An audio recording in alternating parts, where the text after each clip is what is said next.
నమస్తే, welcome back to our channel. నేను Srikanth. Sachin out అయితే టీవీ ఆఫ్ చేసేవాళ్ళం. ఒకప్పుడు దేశంలో కోట్లాది మంది అభిమానుల పరిస్థితి ఇదే. క్రికెట్కు వీడ్కోలు పలికి 13 ఏళ్లు దాటిపోయినా ఇప్పటికీ సచిన్ టెండూల్కర్ పేరు వినగానే అదే గౌరవం, అదే నమ్మకం కనిపిస్తుంది. అయితే ఇప్పుడు ఆయన సిక్సర్లు, సెంచరీలతో కాదు, వందల కోట్ల బ్రాండ్ విలువలతో వార్తల్లో నిలుస్తున్నారు. Kroll India celebrity brand valuation నివేదిక ప్రకారం సచిన్ టెండూల్కర్ వ్యక్తిగత బ్రాండ్ విలువ $125.9 మిలియన్, అంటే భారత కరెన్సీలో సుమారు 1200 కోట్ల రూపాయలు. ఈ బ్రాండ్ వాల్యూతో సచిన్ దేశంలో అత్యంత విలువైన సెలబ్రిటీ బ్రాండ్లలో ఒకరిగా నిలవడమే కాదు, రిటైర్ అయిన తర్వాత కూడా టాప్ 10లో కొనసాగుతున్న ఏకైక క్రీడాకారుడుగా చరిత్ర సృష్టించారు. ఆట ఆపినా ఆదాయం ఆగలేదు. సచిన్ 2013లో అంతర్జాతీయ క్రికెట్కు వీడ్కోలు పలికారు. అంటే ఆయన బ్యాట్ పట్టి అధికారిక మ్యాచ్ ఆడి పుష్కరం దాటింది. అయినప్పటికీ సచిన్ సంపాదన పరుగులు తీస్తూనే ఉంది. నేటి పోటీ మార్కెట్లో ఒక మంచి ఉత్పత్తి తయారు చేయడం ఒక్కటే సరిపోదు, ప్రజలు నమ్మే ముఖం కూడా అవసరం. ఆ నమ్మకానికి మరో పేరే సచిన్ టెండూల్కర్ అని దిగ్గజ కంపెనీలు ఇప్పటికీ అనుకుంటున్నాయి.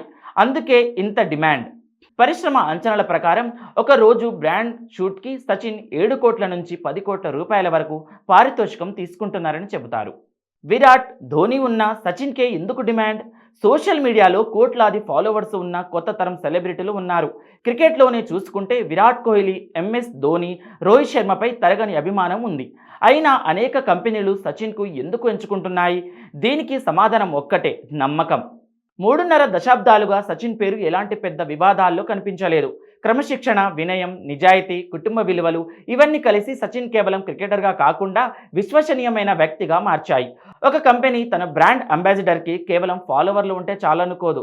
ఆ వ్యక్తి ఇమేజ్, ప్రజల్లో ఉన్న విశ్వాసం భవిష్యత్తులో కూడా అదే స్థాయిలో నిలిచే అవకాశం ఉందా లేదా అని చూస్తుంది. ఈ విషయంలో సచిన్ కొనసాగిస్తున్న స్టాండర్డ్స్ మరో స్టార్ వద్ద లేవు. బ్యాట్ తర్వాత బిజినెస్లో కూడా సెంచరీ. సచిన్ కేవలం ప్రకటనలతోనే పరిమితం కాలేదు, బిజినెస్లో కూడా తెలివైన నిర్ణయాలు తీసుకున్నారు. రానున్న రోజుల్లో సెంచరీలు కొట్టే ఇప్పటి చిన్న చిన్న స్టార్టప్లలో భవిష్యత్తును నిర్దేశించే రంగాల్లో పెట్టుబడులు పెడుతున్నారు. క్లీన్ ఎనర్జీ, టెక్నాలజీ, రక్షణ రంగాల్లోని కంపెనీలలో వాటాలు కొనుగోలు చేశారు. 2024లో సచిన్ 10XU అనే కొత్త వెంచర్ను ప్రారంభించారు. కొత్త వ్యాపారులకు అనేక అంశాల్లో ఈ వెంచర్ సహాయం చేస్తుంది. 300 కోట్లకు పైగా రియల్ ఎస్టేట్ సామ్రాజ్యం. సచిన్ టెండూల్కర్ సంపాదనలో గణనీయమైన భాగం ప్రీమియం రియల్ ఎస్టేట్ ఆస్తుల్లోనే ఉంది. ముంబైలోని అత్యంత ఖరీదైన ప్రాంతమైన బాంద్రా వెస్ట్ పెర్రీ క్రాస్ రోడ్లో ఉన్న ఆయన ప్రధాన నివాసం దేశంలోని ప్రముఖ సెలబ్రిటీ విల్లలో ఒకటిగా గుర్తింపు పొందింది. సుమారు 6,000 చదరపు అడుగుల విస్తీర్ణంలో నిర్మించిన ఈ విలాసవంతమైన నివాసం విలువ 100 నుంచి 150 కోట్ల రూపాయల మధ్య ఉంటుందని అంచనా. ముంబైలోనే మరో చోట లగ్జరీ విల్లా, 2 అపార్ట్మెంట్ల విలువ 50 కోట్ల పైమాటే.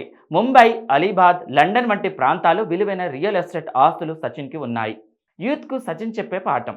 సచిన్ కథలో యువత నేర్చుకోవాల్సిన విషయం ఒక్కటే.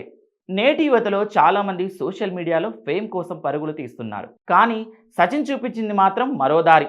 స్కిల్ ఉంటే పేరు వస్తుంది, పేరు వస్తే నమ్మకం వస్తుంది, నమ్మకం వస్తే డబ్బు దానంతటా అదే వస్తుంది. సచిన్ సంపాదన పెరగడానికి కారణాలు చూస్తే దశాబ్దాలుగా నిలిచిన బ్రాండ్ విలువ, కంపెనీల్లో చేసిన ఈక్విటీ పెట్టుబడులు, వ్యాపారాల్లో భాగస్వామ్యం, విలువైన రియల్ ఎస్టేట్ ఆస్తులు, దీర్ఘకాలిక ఆర్థిక ప్రణాళిక ఇవన్నీ ఉన్నాయి. క్రికెట్ మైదానంలో ప్రపంచ రికార్డులు సృష్టించిన సచిన్ ఇప్పుడు వ్యాపార ప్రపంచంలో కూడా అదే స్థాయిలో విజయాన్ని అందుకుంటున్నారు. రిటైర్ అయిన 13 ఏళ్ల తర్వాత కూడా 1200 కోట్ల రూపాయల బ్రాండ్ విలువలతో నిలవడం సాధారణ విషయం కాదు. అది ఆయన సాధించిన పరుగుల కంటే సంపాదించిన నమ్మకానికి వచ్చిన విలువ. అందుకే సచిన్ టెండూల్కర్ కేవలం క్రికెట్ దేవుడు మాత్రమే కాదు, భారతదేశంలో అత్యంత విశ్వసనీయమైన వ్యక్తిగత బ్రాండ్ అని చెప్పడంలో ఎలాంటి అతిశయోక్తి లేదు.